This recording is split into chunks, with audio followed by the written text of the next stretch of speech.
तो दोस्तों, अब हम इस चैप्टर के आंतरिक प्रश्नों को लेते हैं। पाठगत प्रश्न। प्रश्न नंबर 1 है, राजपूतों के साथ मुगलों के शादियों के कुछ उदाहरण दें। उत्तर है, जहांगीर की माँ और अकबर की पत्नी कक्षबा की राजकुमारी थी।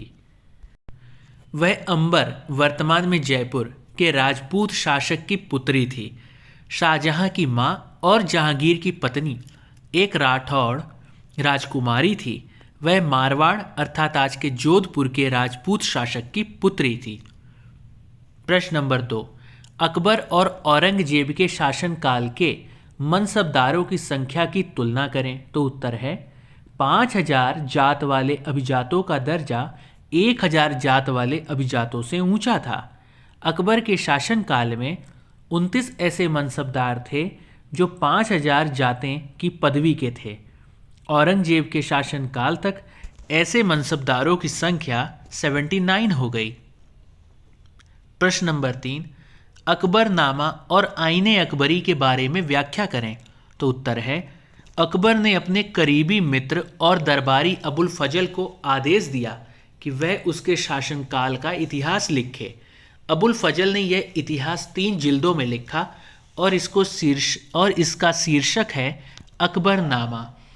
पहली जिल्द में अकबर के पूर्वजों का बयान है और दूसरी अकबर के शासनकाल की घटनाओं का विवरण देती है। तीसरी जिल्द आईने अकबरी है। इसमें अकबर के प्रशासन, घराने, सेना, राजस्व और साम्राज्य के भूगोल का ब्यौरा मिलता है। इसमें समकालीन भारत के लोगों की परंपराओं और संस्कृतियों का भी विस्तृत वर्णन है। आईने अकबरी का सबसे रोचक आयाम है विविध प्रकार की चीज़ों जैसे फसलों, पैदावार, कीमतों, मजदूरी और राजस्व का सांख्यिकीय विवरण। अब हम चैप्टर के पाठ्य पुस्तक से जो प्रश्न हैं उनको लेते हैं। हमें यहाँ पे सही जोड़े बनाने हैं। तो यहाँ पे हमें सही जोड़े बनाने हैं। मनसब कहाँ पे जाएगा? ये एक पद था, मनसब पद था। और मंगोल किससे संबंधित है? उज्बेक से संबंधित है। सिसोदिया राजपूत ये मेवाड़ थे। राठौर राजपूत मारवाड़, ये मारवाड़ थे। नूरजहां जहांगीर की बेगम थी और सूबेदार मतलब गवर्नर का पद होता था। अब हम इसके आगे बढ़ेंगे। रिक्त स्थान को भरिए। तो है क, अकबर के सौतेले भाई मिर्जा हाकिम के राज्य की राजधानी क्या थी? काबुल थी। ख, दक्कन की 5 सल्तनत बरार, खानदेश, अहमदनगर और कौन कौन सी थी? बीजापुर और गोलकुंडा थी। ग, यदि जात एक मनसबदार के पद और वेतन का घोतक था तो सवार किस चीज को दिखाता था? सैन्य उत्तरदायित्व को दिखाता था, उसके सैन्य उत्तरदायित्व को दिखाता था। और घ, अकबर के दोस्त और सलाहकार अबुल फजल ने उसकी सुलह एक कुल के विचार को गढ़ने में मदद की जिसके द्वारा वह विभिन्न धर्मों, संस्कृतियों और जातियों से बने समाज पर राज्य कर सका। प्रश्न नंबर 3, मुगल राज्य के अधीन आने वाले केंद्रीय प्रांत कौन से थे? तो उत्तर है, मुगल साम्राज्य के अधीन आने वाले केंद्रीय प्रांत थे दिल्ली और आगरा। प्रश्न नंबर 4, मनसबदार और जागीर में क्या संबंध था? तो उत्तर है, मनसबदार अपना वेतन राजस्व एकत्रित करने वाली भूमि के रूप में पाते थे जिन्हें जागीर कहते थे और जो तकरीबन इक्ताओं के समान थी। परंतु मनसबदार मुक्तियों से भिन्न अपने जागीरों पर नहीं रहते थे और ना ही उन पर प्रशासन करते थे। उनके पास अपनी जागीरों से केवल राजस्व एकत्रित करने का अधिकार था। यह राजस्व उनके नौकर उनके लिए एकत्रित करते थे जबकि वे स्वयं देश के किसी अन्य भाग में सेवारत रहते थे। प्रश्न नंबर 5, मुगल प्रशासन में जमींदार की क्या भूमिका थी?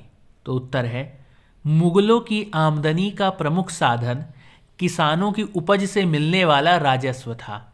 अधिकतर स्थानों पर किसान ग्रामीण कुलीनों यानी जमींदारों को अपना राजस्व देते थे। एकत्रित किए गए राजस्व को जमींदार सरकारी खजाने में जमा कराते थे। प्रश्न नंबर 6, शासन प्रशासन संबंधी अकबर के विचारों के निर्माण में धार्मिक विद्वानों से होने वाली चर्चाएं कितनी महत्वपूर्ण थीं? तो उत्तर है, अकबर के विचारों के निर्माण में धार्मिक विद्वानों से होने वाली चर्चाएं निम्न प्रकार महत्वपूर्ण थीं। पहला, धार्मिक चर्चाओं और परिचर्चाओं से अकबर को ज्ञात हुआ कि धार्मिक कट्टरता प्रजा के विभाजन और असमंजस्य के लिए उत्तरदायी होती हैं।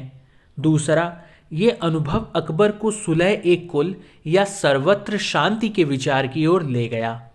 और तीसरा, इन चर्चाओं ने उसे प्रशासन की एक स्पष्ट सोच प्रदान की जिसमें केवल सच्चाई, न्याय और शांति पर बल था। प्रश्न नंबर 7, मुगलों ने खुद को मंगोल की अपेक्षा तैमूर के वंशज होने पर क्यों बल दिया?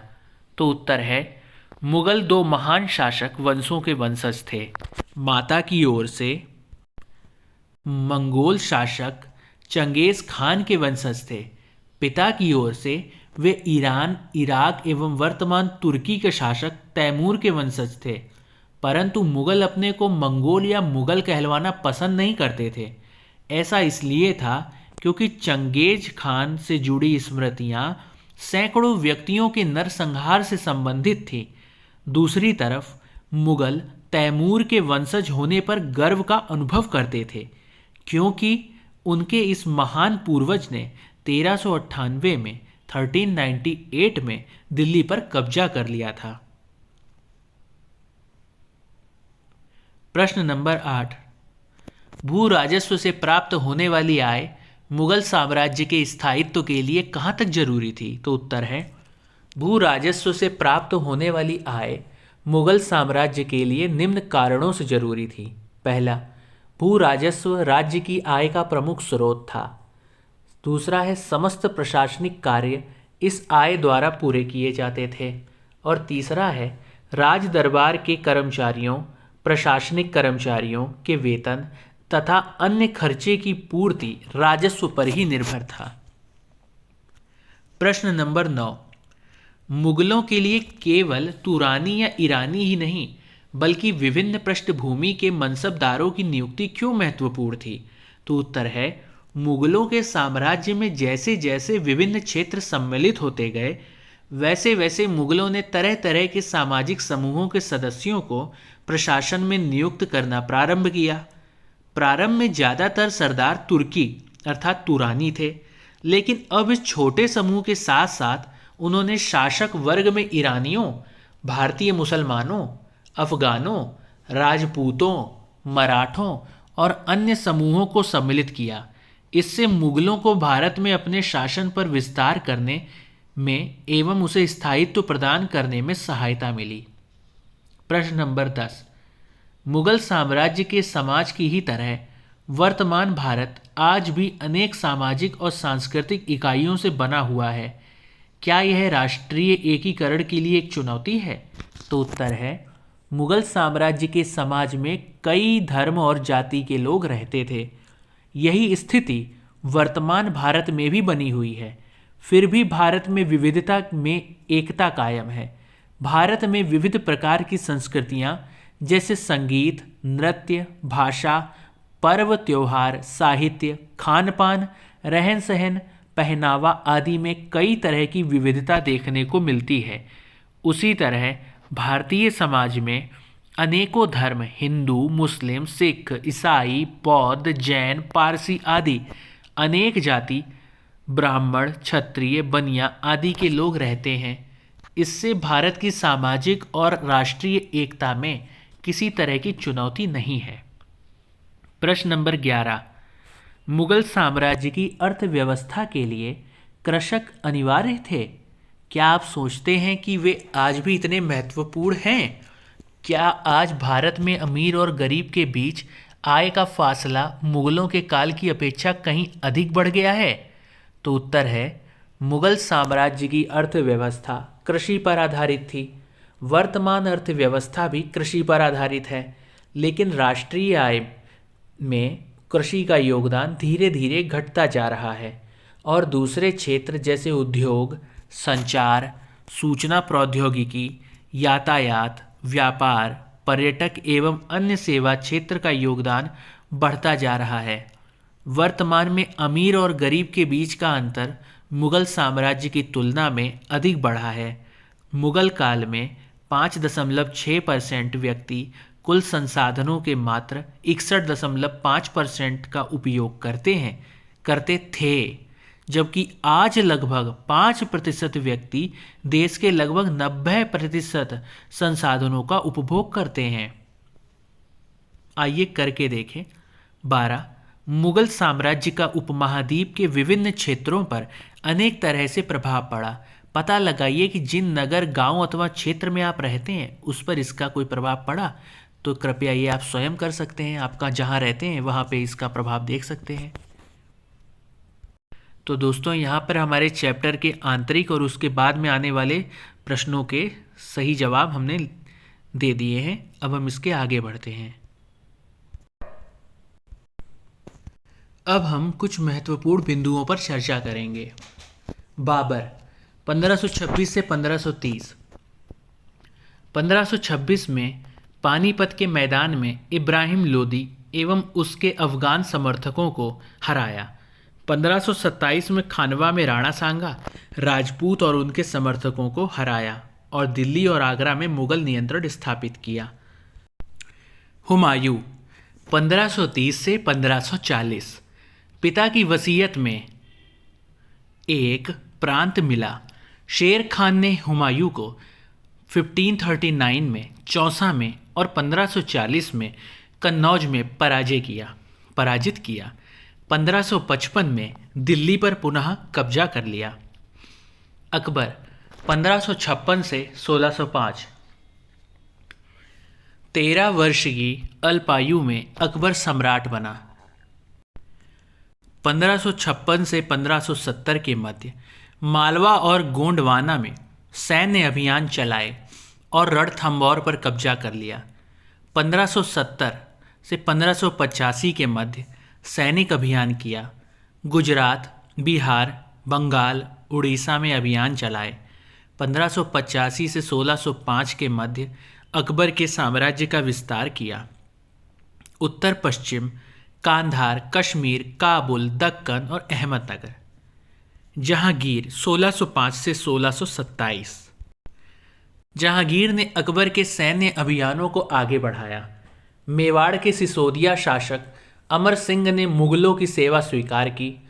इसके बाद सिखों, अहोमों और अहमदनगर के खिलाफ अभियान चलाए गए, जो पूर्णतः सफल नहीं हुए। शाहजहां 1627 से 1658। दक्कन में सैन्य अभियान। अहमदनगर के विरुद्ध अभियान, जिसमें बुंदेलों की हार हुई और ओरछा पर कब्जा कर लिया। अहमदनगर को मुगलों के राज्य में मिला लिया गया। औरंगजेब 1658 से 1704। उत्तर पूर्व में अहोमों की पराजय हुई। मारवाड़ के राठौर राजपूतों ने मुगलों के खिलाफ विद्रोह किया।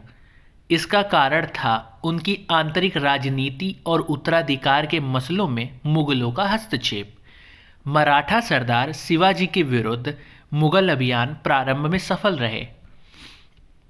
मुगल साम्राज्य 16वीं सदी के उत्तरार्ध में इन्होंने दिल्ली और आगरा से अपने राज्य का विस्तार शुरू किया और 17वीं शताब्दी में लगभग संपूर्ण महाद्वीप पर एकाधिकार प्राप्त कर लिया या कहीं अधिकार प्राप्त कर लिया।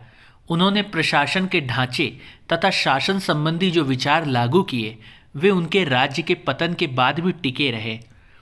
आज भारत के प्रधानमंत्री स्वतंत्रता दिवस पर मुगल शासकों के निवास स्थान दिल्ली के लाल किले की प्राचीर से राष्ट्र को संबोधित करते हैं। मुगल कौन थे? मुगल दो महान शासक वंशों के वंशज थे। माता की ओर से वे मंगोल शासक चंगेज खान, जो चीन और मध्य एशिया के कुछ भागों पर राज करता था, के उत्तराधिकारी थे। पिता की ओर से वे ईरान, इराक एवं वर्तमान तुर्की के शासक तैमूर, जिसकी मृत्यु 1404 में हुई, के वंशज थे। परंतु मुगल अपने को मुगल या मंगोल कहलवाना पसंद नहीं करते थे। ऐसा इसलिए था क्योंकि चंगेज से जुड़ी स्मृतियाँ सैकड़ों व्यक्तियों के नरसंहार से संबंधित थीं। यही स्मृतियां मुगलों के प्रतियोगियों उज़्बेकों से भी संबंधित थीं। दूसरी तरफ मुगल तैमूर के वंशज होने पर गर्व का अनुभव करते थे, ज़्यादा इसलिए क्योंकि उनके इस महान पूर्वज ने 1398 में दिल्ली पर कब्जा कर लिया था। मुगल सैन्य अभियान। प्रथम मुगल शासक बाबर 1526 से 1530 ने 1494 में फरघाना राज्य का उत्तराधिकार प्राप्त किया, तो उसकी उम्र केवल 12 वर्ष की थी। मंगोलों की दूसरी शाखा उज़्बेकों के आक्रमण के कारण उसे अपनी पैतृक गद्दी छोड़नी पड़ी। अनेक वर्षों तक भटकने के बाद उसने 1504 में काबुल पर कब्जा कर लिया।